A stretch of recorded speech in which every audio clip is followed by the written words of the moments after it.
Good morning, everyone. Sorry not to speak Greek.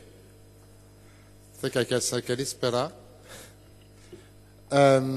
First of all, let me congratulate Kede and its president for this initiative of bringing us together here to exchange on Greek local finances and have an overview of what the situation is now. Saying that, I'm also thinking of what's happening in Brussels at the moment with the discussions between European Union, IMF and the Greek government.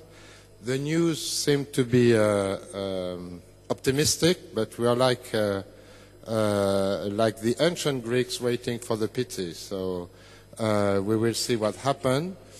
But there is one thing that we are sure of, and we share that very much with the president and the board of Cedre, is that there will not be any development for Greece if there is no local development. This is something that we see everywhere in Europe and even further in the world. If you want to develop a country nowadays, this was maybe not true some years ago, but in the modern world, development comes from the bottom, from the municipalities, from their capacity to create incentive to private sector to develop their own activities and to build growth from the ground. And this is something that is very striking when we see the situation in Greece, is that this country is still very centralized. Everything is controlled or decided by the central government, or at least many things, much more than in other countries. And this came up to us by already looking at the situation and trying to see how we could support each other. And when Kede asked me if we could have some kind of evidences show on that matter, of course we were very happy to do it. And I would like to tell you a little story of what can be in the mind also of European bureaucrats or people. One day I had someone calling me from the European Commission. I won't tell his name, but and he was telling me, you know, there's something very strange, but I realized that in countries where decentralization is organized and where fiscal decentralization is very high, the economic development works very well. How is it so? So I said, well, yes, this is something that we say since many years in CMR, is that fiscal decentralization and empowerment of local governments, of municipalities, supports the general development of a country. And in fact, when we see which countries are most successful in the European Union, it's by far the countries who are the most decentralized. But of course, it's very complicated to prove it.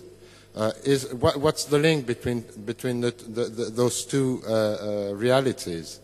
But one thing that is very important is the empowerment of responsible people and taking the responsibility for policies. If municipalities are responsible for their own policies, if they have the means to implement their policies, if they are responsible for their own resources, then they deliver properly. They do it scarcely, using their money adequately, and not like many people think in central governments, not only in Greece, but in every country.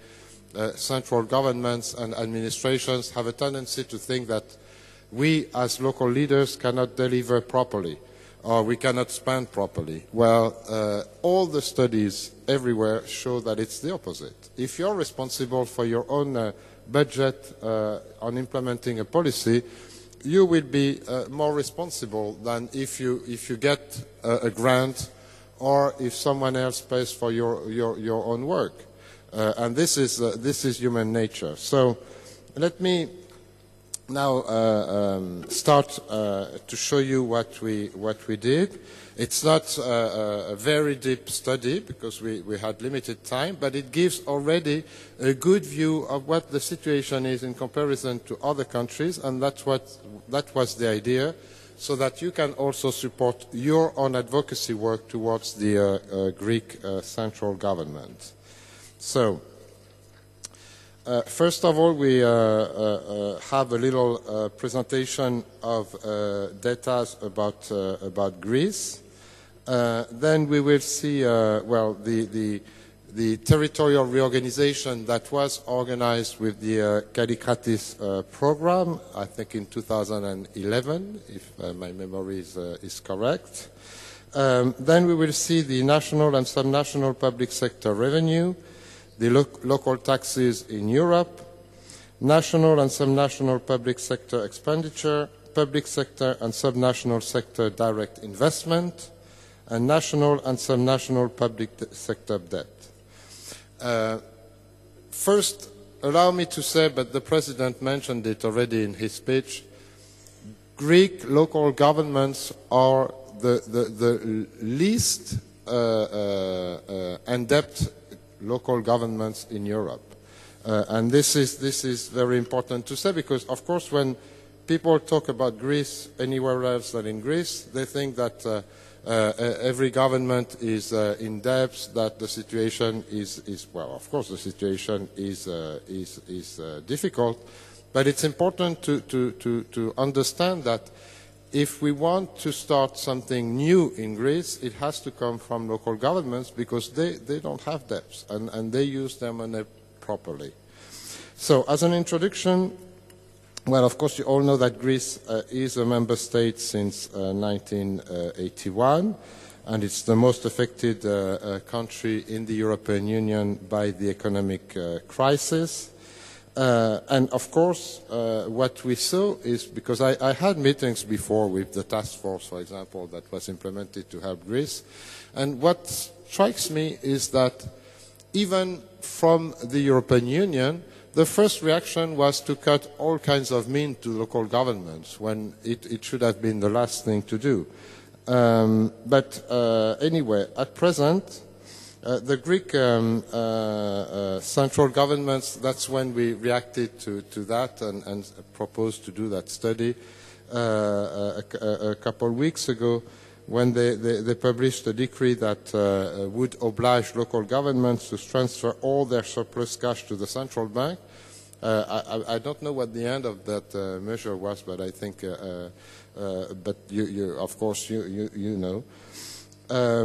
So the idea was to analyze the local government economic data in order to plan a new territorial organization and support you in asking for a new territorial organization, promoting a new development for Greece, relying on local governments. So to do the study, we have analyzed data and comparing the situation in Greece with the general situation in Europe on the basis of statistics and data that we already had with us from the years 2011, 2012. Some are also more recent, but it's not always easy to have the data from the last year, so I'm sorry for that. And we analyzed the level of national and subnational public sector revenue and expenditure, the national governments and subnational governments' direct investment, and the national and subnational public sector of debt level. And of course, when we say subnational, we include both local and regional governments. You understand that. So, where are we? Yes, that's good. So, the general figures for Greece, you probably have them in mind. The GDP per inhabitants in 2012 was 18.5 thousand euros per inhabitants, roughly, while the average in the European Union is 25,000 per inhabitants. The unemployment in 2015 is 26% and 51 9% for youth unemployment, compared to 9.8 and 21 in the European Union. And the risk of poverty or social exclusion in 2012, and this has probably rose since then, it was roughly 35% in Greece versus 25% in the European Union.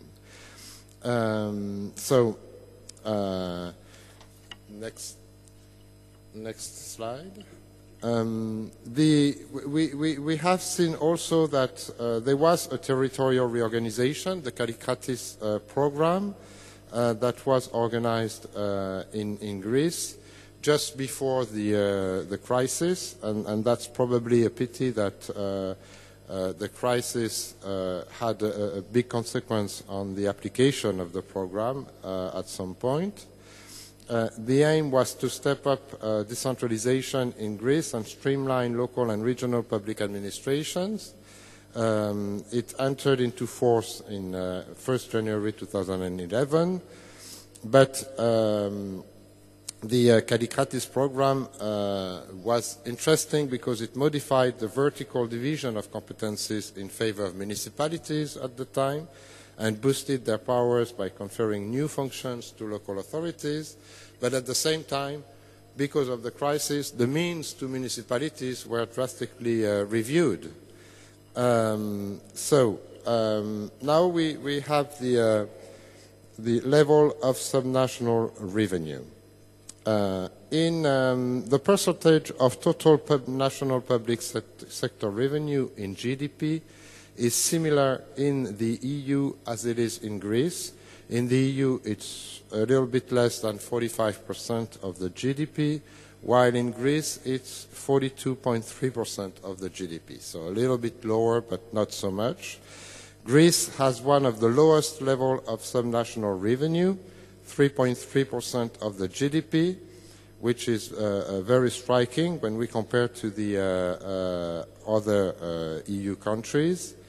In other EU countries, the average is 16% of the GDP go to subnational authorities, so either municipalities or regions. The budget cutting measures taken by central governments in 2010, prompted by the public finance crisis, led them to freeze their transfer and subsidies to the subnational sector everywhere in Europe, but specifically in Greece. And you see in the graph the comparison between Greece and the rest of Europe. So here we have a table showing the situation. We see that on national and subnational public sector revenue, Greece is by far the less the lowest subnational revenue in Europe, and countries from northern and Eastern Europe are the most the best suited. The best being Lithuania, but it's a small country. But even Poland, Slovakia, Sweden, Latvia, Denmark are very well placed, where the countries from Southern Europe are rather lacking behind.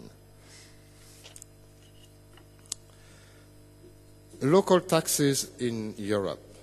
I'm not sure that it's very easy to see the graph, but I'm sure you will have the figures also. You can take them with you.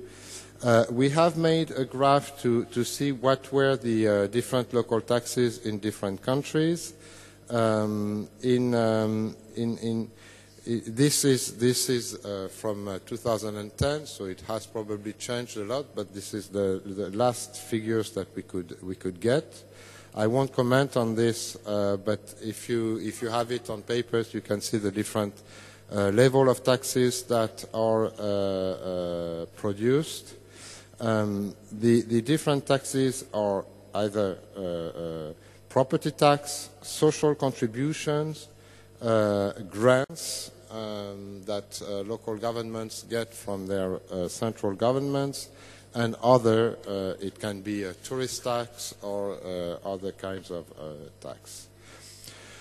So, local taxes in Europe, local tax revenue include both own resource and shared tax revenue, even in cases where some national government has practically no power to vary the rate or the base of those particular taxes.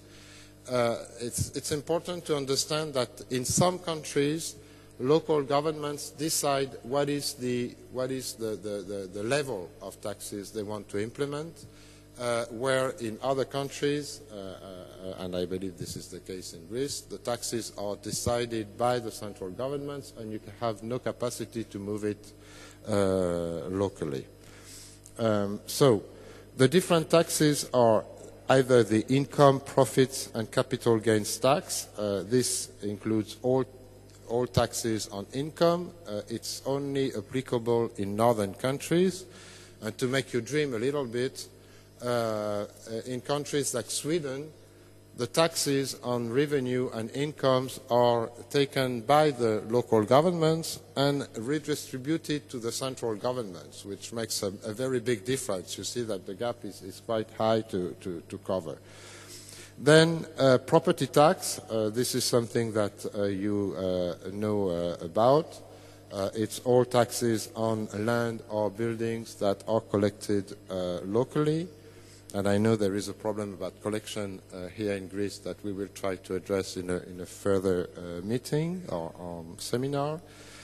Good and services tax, that all kinds of taxes that include taxes on products such as VAT taxes, import tax or other consumption taxes, taxes on the use of fixed assets, business and professional licenses, taxes on pollution in some cases, and other taxes on production. For example, here, I don't know if in Greece you have a tax on hotels, for example, for a tourist tax for hotels.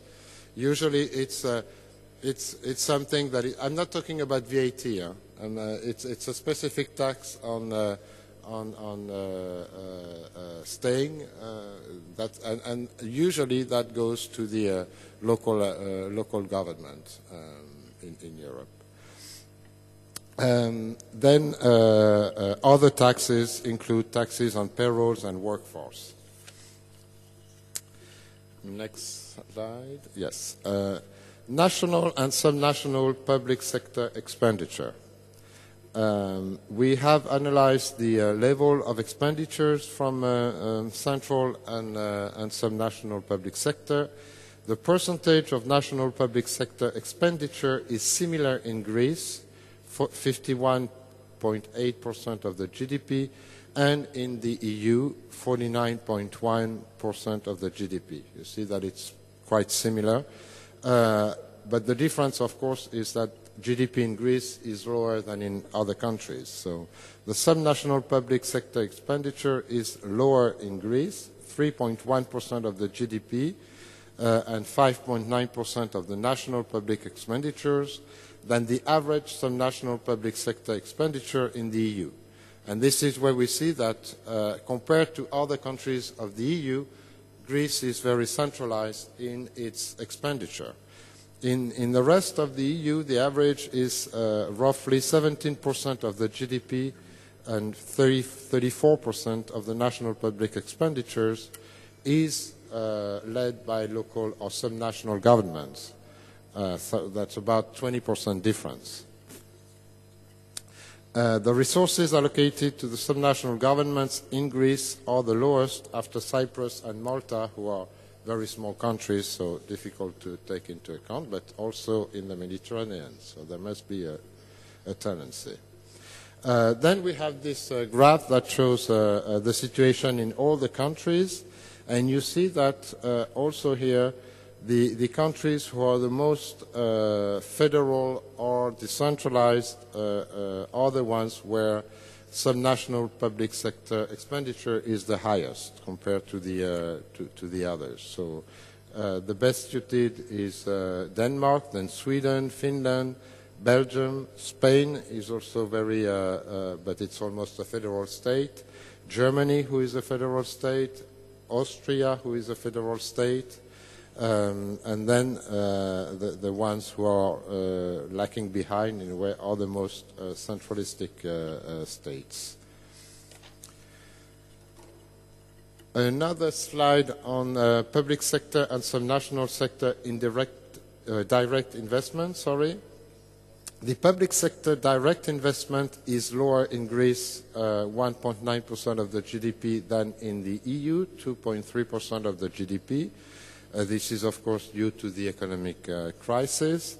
Taking into account the national public expenditure, central government's direct investment is lower in Greece than in the rest of the EU, but subnational sector direct investment is much lower in Greece, 0.6% of the GDP, than in the EU, 1.5% of the GDP. And this comes, of course, because of the lack of capacities of the local governments to develop their own investments.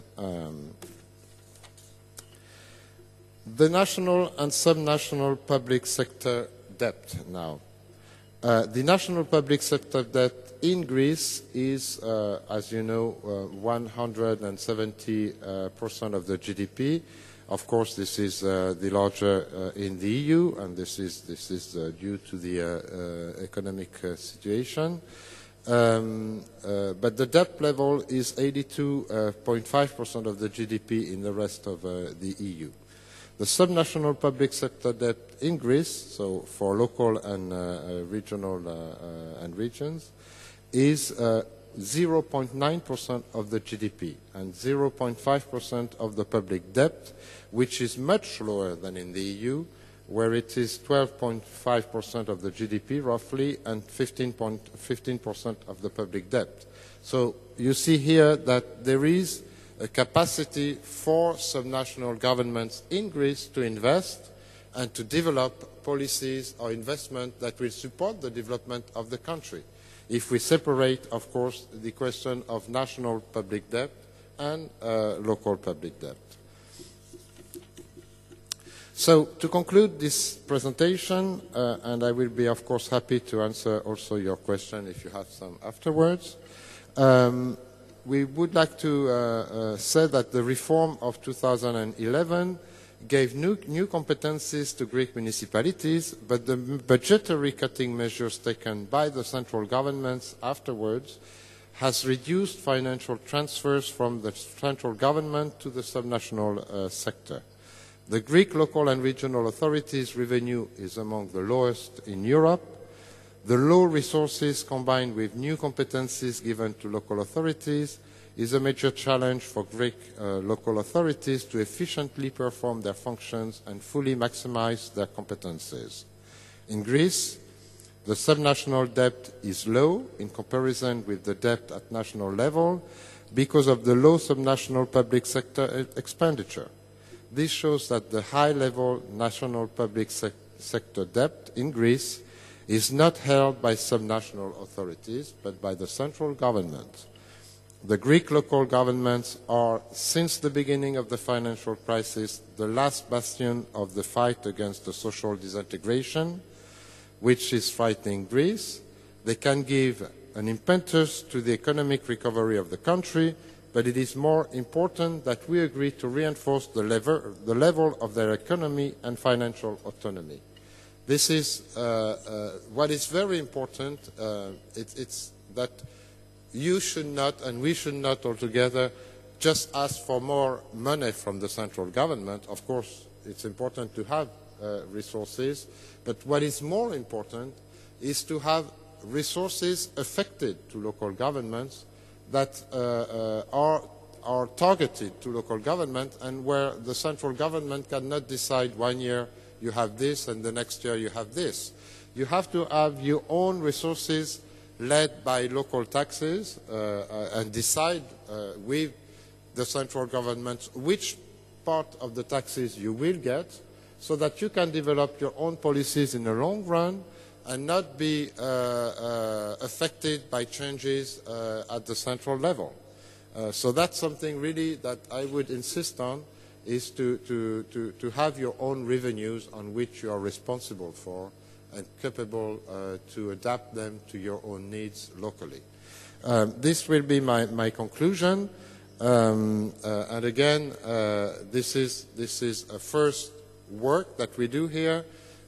We agree that we have to work together in a longer term to see how we can better support you to develop arguments, how we can negotiate also with the European Commission.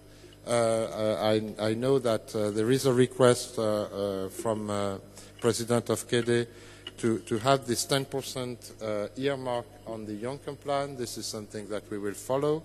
And certainly if we can make our guys over in Brussels understand that the solution for Greece is to support local governments, we will have been very successful. Thank you very much.